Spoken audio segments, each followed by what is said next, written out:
अच्छा, आपको उरी मूवी याद है?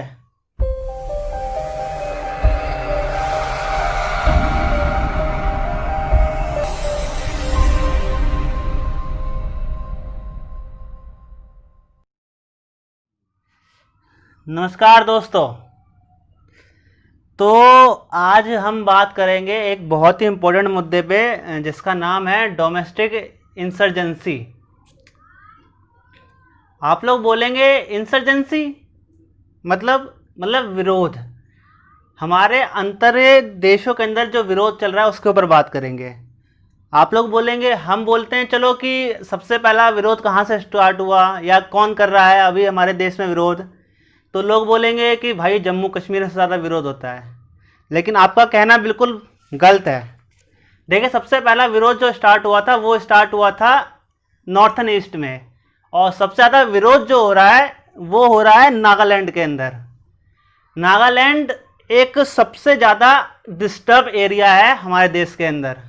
हम लोगों को तो पता ही नहीं होगा कि हमें तो लगता है कि जो भी हो रहा है बस ईस्टर्न एरिया में हो रहा है, या फिर हमारे राजस्थान, हरियाणा, यूपी, बिहार ऐसी जगहों पे होता है तो हम वही जानते हैं। लेकिन आपको पता नहीं है इस बात के बारे में कि नागालैंड के अंदर पिछले 1.5 साल से आसपा लागू है। अब आसपा क्या होता है मैं आपको पहले बता देता हूँ। आसपा होता है स्पेशल आर्म फोर्स, जिसके अंदर हमारे आर्म्स को एक स्पेशल अथॉरिटी दी जाती है, जहाँ पे वो सिर्फ पूरे रूरल एरिया पे जितने भी एरिया है सब पे सिर्फ उन्हीं का राज चलेगा। वहाँ पे राष्ट्रपति शासन भी नहीं होता है, ना कोई मंत्री का शासन होता है, ना कोई लीगल और कुछ शासन होते हैं जैसे लोकतंत्र वो नहीं होता है। तो पिछले 1.5 साल से आसपा लागू है। इसके लिए हमारी सरकार ने अभी तक कोई कदम नहीं उठाया है, सिर्फ आसपा लागू करके छोड़ दिया है।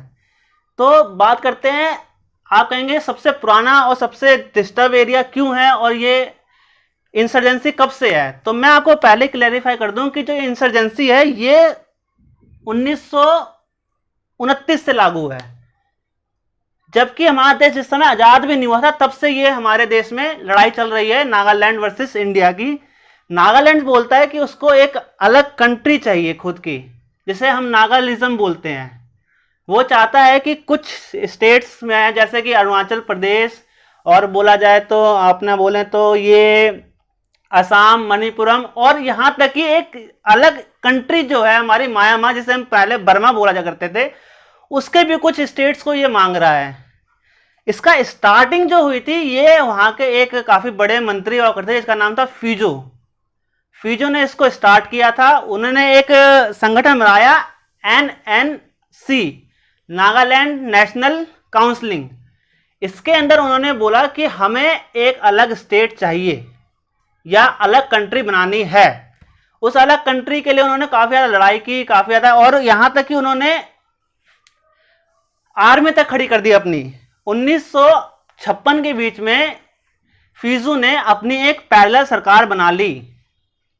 हमारी सरकार होते हुए भी, डोमेस्टिक सरकार होते हुए भी, एक हमारी जो वहाँ पे एक लेजिस्लेचर लगता था उसको होते हुए भी फीजो ने अपनी एक सरकार बना ली जो हमारी सरकार के पैरेलल चल रही थी, जिसके अपने कॉन्स्टिट्यूशंस और अपने लॉ थे, अपने नॉर्म्स पे चलती थी। वो वहाँ पे जो लोग थे वो डबल टैक्स भरते हैं। आपको इस चीज़ का पता नहीं होगा, लेकिन मैं आपको पहले क्लियर कर दूं कि वो सरकार आज भी नागालैंड में चल रही है, जिसका टर्नओवर कम से कम 350 करोड़, वो तो GDP उस सरकार की 350 करोड़ से भी ऊपर की है। हमारी सरकार ने काफ़ी ज़्यादा कोशिश की इस चीज़ को सुलझाने की, लेकिन हम सरकार सुलझा नहीं पा रही है इस चीज़ को। 2018 और 19 के बीच में जब सरकार ने इसको मैनिफेस्टो में डाला तो उन्होंने नागालैंड के मुख्यमंत्री और वहाँ के राज्यपाल से बात की, पर्सनली जाके। हमारे जो प्रधानमंत्री थे नरेंद्र दामोदर मोदी जी ने वहाँ पे पर्सनली जाके बात की। तो उनकी 3 चीज़ें थी। उनकी 3 चीज़ें ये थी कि उनको एक अपना कॉन्स्टिट्यूशन चाहिए, उनको एक अपना झंडा चाहिए, साथ में एक स्पेशल स्टेट का दर्जा भी चाहिए। हमारे सरकार ने बोला कि जी हम आपको स्पेशल स्टेट का दर्जा दे सकते हैं, लेकिन अगर आप बोले कि कॉन्स्टिट्यूशन चाहिए आपको एक अपना, और साथ में अपना एक झंडा चाहिए, तो वो नहीं हो सकता है। हम इस सरकार से बहुत मानते हैं कि सरकार ने बहुत अच्छा डिसीजन लिया, लेकिन मेरा मानना ये है कि जो चीज़ें चल रही हैं इसको थोड़ा जल्दी बंद करना चाहिए, क्योंकि वहाँ के लोग काफ़ी ज़्यादा डिस्टर्ब हो गए हैं। अब आप खुद सोचिए, जैसा कि अभी पैंडेमिक चल रहा है जिसकी वजह से हम लॉकडाउन में हैं, ये लॉकडाउन नागालैंड में करीब करीब 1.5 साल से चल रहा है। वहां पे लोग इजीली रह नहीं सकते, कोई गाड़ियां जा नहीं सकती हैं, किसी भी गाड़ी को जाने से पहले परमिशन लेनी पड़ती है। इवन हमारी सरकार से तो लेनी ही पड़ती है, जो सेंटर की सरकार है, प्लस उनकी जो वहां पैरेलल सरकार चलती है उनसे भी परमिशन लेनी पड़ती है। अच्छा, आपको उरी मूवी याद है? याद तो होगी। उरी मूवी का पहला सीन क्या था, आपको याद हो तो मैं बता दूं। उरी मूवी में बस जा रही होती है आर्मी से भरी हुई, हमारी स्पेशल आर्म फोर्स जा रही होती है, उसमें बम अटैक होता है और 18 जवान हमारे उस बस में फट के मर जाते हैं।